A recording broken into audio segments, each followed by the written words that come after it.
Všimli jste si někdy, jak někteří lidé dokážou téměř nadpřirozeně ovládat své okolí, aniž by řekli jediné slovo? Nekřiči, neprosí, prostě se stáhnou. A najednou se všechno změní. Energie se posune. Lidé začnou klást otázky, pronásledovat, cítit. Teď si představte, že byste udělali totéž. Kdybyste přestali okamžitě reagovat na všechno, kdybyste místo automatické reakce zvolili mlčení, místo výbuchu ústup, co by se podle vás stalo? V tom spočívá podstata. Když přestanete být vždy emocionálně, fyzicky a psychicky dostupní, svět kolem vás se ocitne v krizi, protože lidé jsou zvyklí ovládat vás prostřednictvím vašich reakcí, impulsů a předvídatelnosti. Ale v den, kdy se rozhodnete ustoupit, se hra změní. A ti, kteří si mysleli, že vás znají, si uvědomí, že o vás nevědí vůbec nic. Carl Jung řekl, všechno, co nás na druhých irituje, nás může dovést k lepšímu pochopení nás samých. Teď se nad tím zamyslete. Když se stanete nedostupnými, kdo je opravdu zoufalý? Kdo je podrážděný? Kdo se vás snaží provokovat, jen aby z vás vyprovokoval nějakou emoci? To prozrazuje více o druhých než o vás. A hlavně to prozrazuje, jak moc jste stále manipulováni, aniž si to uvědomujete. Neustále se obětujete, abyste potěšili, abyste udrželi mír, abyste nestratili lidi, kteří ve skutečnosti nikdy nebyli s vámi. A s každým vynuceným ano, každou okamžitou reakcí, každou emocionální reakcí rozdáváte kousek své energie. A na konci dne vám zbývá co? Únava, frustrace, prázdnota, kterou nedokážete vysvětlit. Ale já vám řeknu proč. Protože jste příliš dostupní pro ty, kteří si nezaslouží ani minutu vašeho mlčení. Toto video není o tom, že se máte otočit zády ke světu. Je o tom, že si máte vybrat sami sebe. Je o tom naučit se to, co Jung nazýval individuací. Procesem, jak se stát celistvým, autentickým, kompletním. A tento proces začíná, když pochopíte, že ticho může být silnější než 1000 argumentů. Že stažení se, pokud vychází z uvědomění a ne z útěku, je projevem síly. Takže se vás teďka ptám, při pohledu do vašich očí, jak dlouho budete ještě ovládáni emocemi druhých? Jak dlouho budete reagovat jako loutka pokaždé, když vám někdo šťouchne do rány? Možná je čas přestřihnout ty nitky, stáhnout se, stát se záhadou, protože když přestanete být k dispozici, všechno se změní. Byli jste naučeni být vždy přítomni, rychle reagovat, potěšit, říkat ano, i když jste chtěli říct ne. Od dětství jste byli podmíněni věřit, že vaše hodnota spočívá v tom, jak jste k dispozici ostatním. Ale tady je pravda, kterou vám možná nikdo tak jasně neřekl. Tato nadměrná dostupnost není ctnost, je to vězení. A dokud budete pokračovat v myšlence, že musíte být neustále dostupní, emocionálně nebo jinak, budete manipulováni, vysáváni a zapomenuti, jakmile přestanete být užiteční. Víte proč? Protože být vždy k dispozici vás činí předvídatelnými. A vše, co je předvídatelné, se stává nástrojem. Lidé vás začnou využívat jako emocionální nouzové tlačítko. Stisknou ho, když chtějí pozornost, úlevu, potvrzení. A pak vás zase odloží na polici. Ale vy si to neuvědomujete, protože jste uvěřili iluzi, že když budete k dispozici všem, někdo bude k dispozici i vám. Ale tak to nefunguje. Carl Jung hovořil o persóně, o masce, kterou nosíme, abychom byli přijati, milováni, uznáni. A právě tato maska vás udržuje v nadměrné dostupnosti. Říkáte, že je vše v pořádku, i když se dusíte. Okamžitě odpovídáte na zprávy, i když jste vyčerpaní. Vysvětlujete se, ospravedlňujete se, bráníte se, jako byste světu něco dlužili. Pravdou však je, že čím více se stavíte do centra pozornosti ostatních, tím více mizíte ze svého vlastního života. Být neustále k dispozici je jemnou formou sebeopustění. Je to skrytý způsob, jak hledat uznání, vyhýbat se odmítnutí a snažit se kontrolovat obraz, který o vás mají ostatní. Ale tato kontrola má svou cenu. A tou cenou je váš klid. Je to vaše životní energie, která se rozděluje, jako by byla nekonečná. Ve skutečnosti je však omezená, velmi omezená. Lidé, kteří chtějí, abyste byli neustále k dispozici, vás ve skutečnosti nechtějí. Chtějí to, co jim poskytujete. Potvrzení, společnost, rozptýlení, emocionální pohodlí. Ale když se změníte, když stanovíte hranice, když odmítnete reagovat, ti samí lidé se rozčílí, obvinují vás, říkají, že jste divní. Není to proto, že jste se změnili. Je to proto, že jste pro ně přestali být funkční. A tady je ta nejkrutější pravda. Čím více jste k dispozici, tím méně vás ostatní oceňují. Protože to, čeho je příliš, se stává emocionálním hadrem. Nikdo nerespektuje to, co nemusí získat. Nikdo neoceňuje to, co je vždy k dispozici. Tak se teďka zastavte a zamyslete se. Kdo si opravdu zaslouží váš čas? Kdo si zaslouží vaši pozornost, vaši přítomnost, vaše naslouchání? Nebo ještě lépe, kdo si zaslouží vaši nepřítomnost? Než však odpovíte, musíme pochopit jednu zásadní věc. Proč tak silně reagujeme? Proč se tak snadno vzdáváme? Co se skrývá za tou téměř automatickou touhou reagovat, ospravedlňovat se a potěšit? Odpověď leží v tom, co Carl Jung nazvá jako energetický systém a každá myšlenka, emoce a akce spotřebovává část této energie. Otázkou je, zda si sami volíte, kam vaše energie směřuje, nebo necháváte rozhodovat svět za vás. Pokaždé, když reagujete impulzivně, plýtváte psychickou energii. Když se bráníte proti kritice, která si ani nezasloužila pozornost, když reagujete na provokaci jenom proto, abyste dokázali, že máte pravdu, když se zapojujete do zbytečných diskusí, když se snažíte potěšit ty, kteří vás neváží, utrácíte svou vnitřní sílu na to, co vás neposiluje. A Jung jasně řekl, že to, čemu se bráníte, přetrvává. Čím více reagujete, tím více se svazujete. Lidé, kteří žijí emocionálně vyčerpaní, nejsou slabí. Jsou špatně nasměrováni. A víte, co se stane s někým, kdo žije vyčerpaný?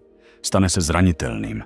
A když jste zranitelní, stáváte se snadnou kořistí. Manipulativní, oportunističtí a emocionálně potřební lidé to vycítí. Všimnou si, že nevíte, jak chránit svou energii, že reagujete na všechno, že se vždy snažíte řešit svět a toho využijí. Jung řekl, že zdravá psychika je taková, která ví, jak udržet energii uvnitř systému. To znamená vědět, jak říct ne bez pocitu viny. Vědět, jak mlčet, aniž by se člověk cítil zbabělý. Vědět, jak pozorovat, než začne jednat. Protože skutečná síla není v reakci. Je v tom, kdy a jak jednat. A to je možné pouze tehdy, když se znáte natolik dobře, abyste rozpoznali své vlastní impulzy. Kolikrát jste ztratili spánek kvůli nevyřešené konverzaci? Kolikrát jste strávili hodiny přemýšlením o tom, co jste měli říct, nebo snahou pochopit, proč se k vám někdo choval špatně? To je energie, která se vyčerpává bez návratu.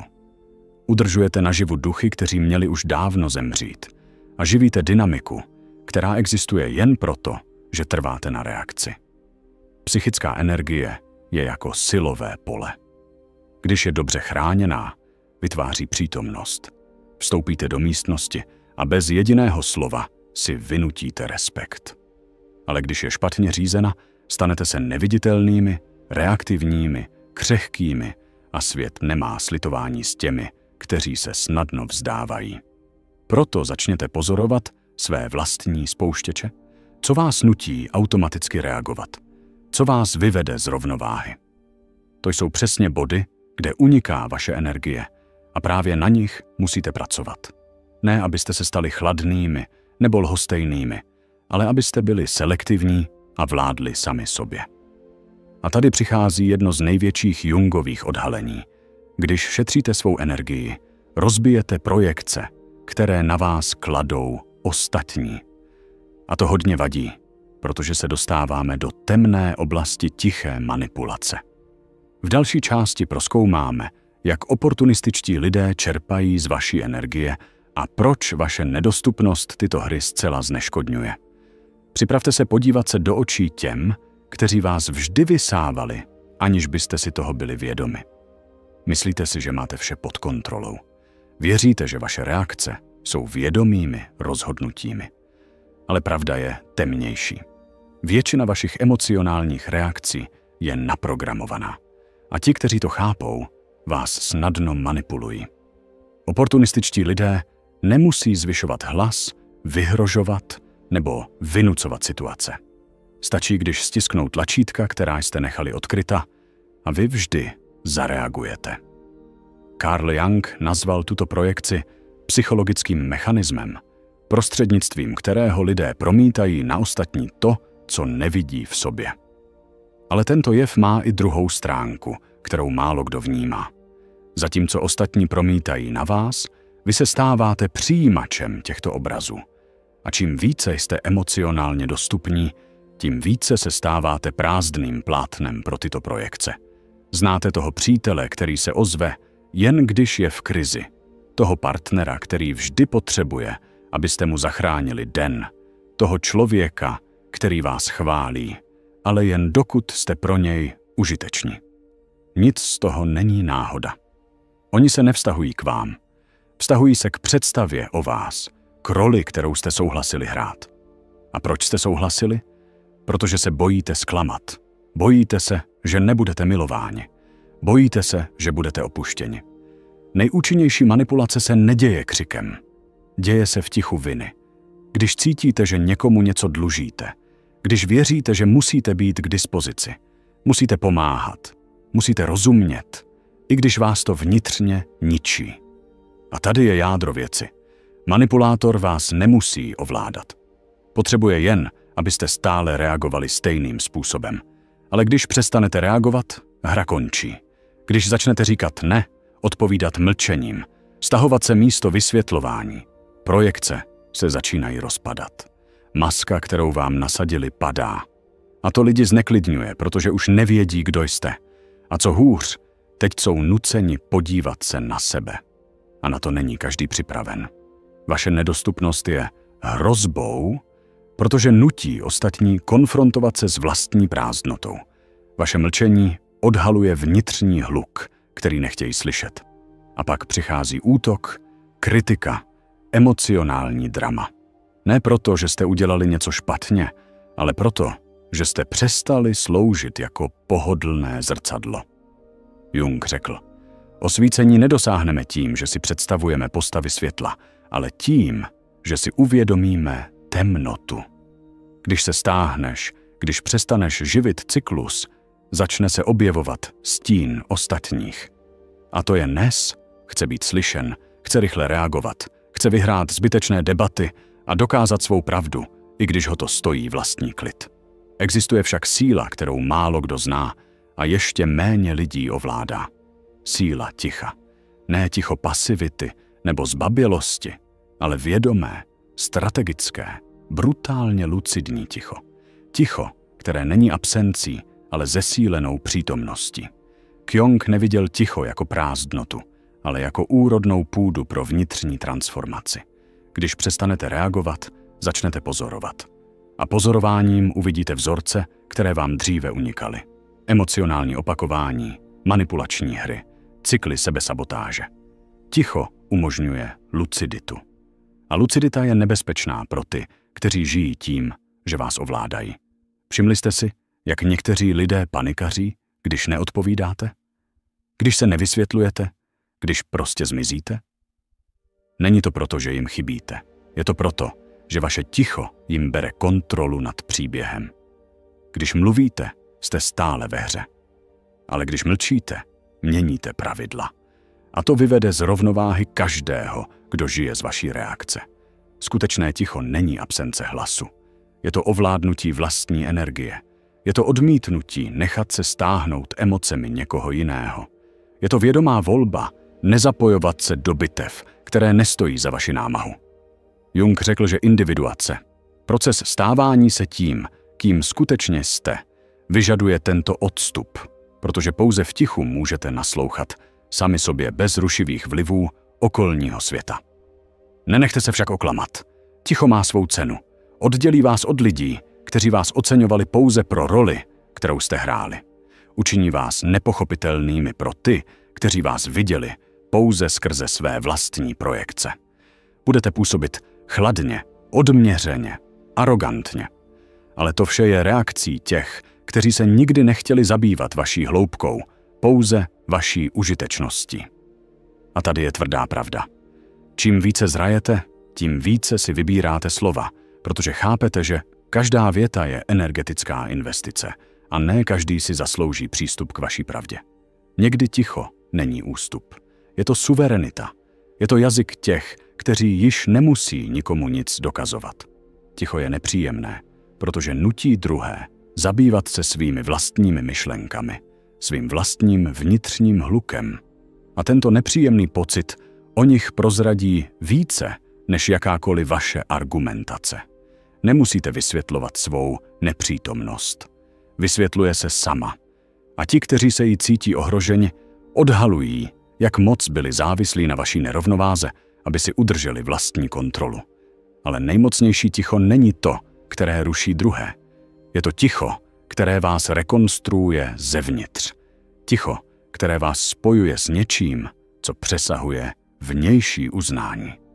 Právě v tomto vnitřním prostoru, osvobozeném od požadavků druhých, začínáte znovu nabývat životní energii, abyste se znovu spojili se svou podstatou. A právě o tom si povíme v další části. Protože nestačí jen odstranit vnější hluk. Musíte se znovu naučit, jak vědomně používat svou energii, abyste si mohli vybrat, kam směřuje, kde zůstává a hlavně, kde by nikdy neměla být promarněna.